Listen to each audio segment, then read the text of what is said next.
मेरे अजीज़ों, खुदावंद के अजीम नाम में आपकी सलामती हो। खुदावंद का खादम पादरी उबैद करामत आज आपके लिए बड़ी जबरदस्त खुशखबरियों को लेकर आया हूँ। और ये खुशखबरियाँ खुदावंद के कलाम में से आप सबों के लिए है।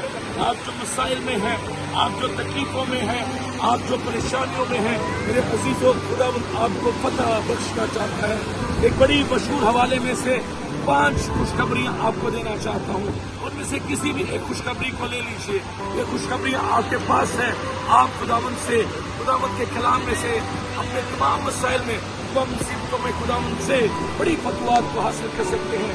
कलाम मुक़द्दस में पहले सैमुएल में उसके 17वें बाब में आपको एक बड़ी जंग नजर आती है। एक बड़ा दुश्मन नजर आता है, इसने सारी कौम को परेशान कर दिया है। कोई उससे मुकाबला करने के लिए तैयार नहीं है। उस घड़ी में एक नौजवान जो छोटा बच्चा है, जो लड़ने के काबिल नहीं है, उन तमाम लोगों के मुताबिक से वो अपने आप को मुहैया करता है। बाइबल में मरकूम है, पहले सैमुएल उसके 17वें बाब में उसकी 40वें में उसने नाला से 5 चीकने पत्थर लिए हैं। 5 चीकने पत्थर हमारे लिए बड़ी जबरदस्त नुमाइंदगी रखते हैं। ये महज पत्थर नहीं है, ये खुदावंद के कलाम में से बड़ी बड़ी बातें हैं हमारे लिए, जिसको पाना जरूरी है। याद रखिए, नंबर 1 पत्थर जो है वो ईमान की नुमाइंदगी करता है, जो दाऊद की जिंदगी में पाया जाता था। इसी तरह से दूसरा पत्थर जो है ओबीडियंस को जाहिर करता है। ओबीडियंस यानी अतायत को, तमीले हुक्म को बयान करता है। दाऊद की जिंदगी में ये बड़ा जबरदस्त है। ये उसकी जिंदगी में बड़ी जबरदस्त मोहब्बत पाई जाती थी कि जब उसकी जिंदगी में ईमान है तो वो ओबीडियंस रखने वाला शख्स है।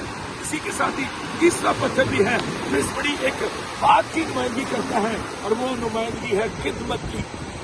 मेरे अज़ीज़ों, हम सब जानते हैं ईमान बेहद जरूरी है। ईमान के साथ अमल करना भी बेहद जरूरी है।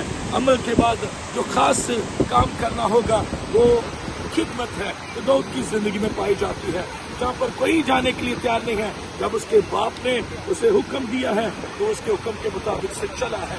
चौथी बड़ी बात, चौथा पत्थर एक बड़ी जबरदस्त बात की नुमाइंदगी करता है, और वो दुआ है। मेरे अजीजों, जहाँ पर आपको कहना चाहता हूँ ईमान जरूरी है, मेरे अजीजों ओबीडियंस जरूरी है, मेरे अजीजों खिदमत जरूरी है। दुआ के बगैर हम कुछ भी नहीं है। आप समझते हैं, आप जानते हैं दुआ कैसे कैसे अजीम काम मेरी और आपकी जिंदगी के लिए कर सकती है। मेरे अजीजों, चौथा पत्थर दुआ की नुमाइंदगी करता है। इसी तरह से 5वां पत्थर जो है एक बड़ी जबरदस्त बात की नुमाइंदगी करता है, जिसने दाऊद को जोर बख्शा है, जिसने दाऊद को बड़ी फतह बख्शी है, और वो खुदावंद का पाकरू है। जब सैमुएल ने दाऊद को मसा किया, बाइबल में लिखा है उस वक्त से खुदावंद का रूह दाऊद के साथ था। मेरे अजीजों, खुदावंद का रूह जब हमारी जिंदगी में होगा तो चाहे जंग कैसी बड़ी क्यों ना हो, हम तमाम जंगों पर प्रभु यीशु मसीह के नाम से फतह पाएंगे। मेरे अजीजों, इन 5 खुशखबरियों को ले लीजिए, और जिंदगी के बड़े बड़े मसाइल जिनसे हम परेशान हैं, जिनसे हम तकलीफों में हैं, खुदावंद उनसे आपको बड़ी बड़ी फतूहात बख्शना चाहता है। कि वो फतहमंद खुदावंद है, वो हमें भी बड़ी फतह देना चाहता है। तो हम आज के कलाम के वसीला से आप सबों को बड़ी बरकत दे। आमीन।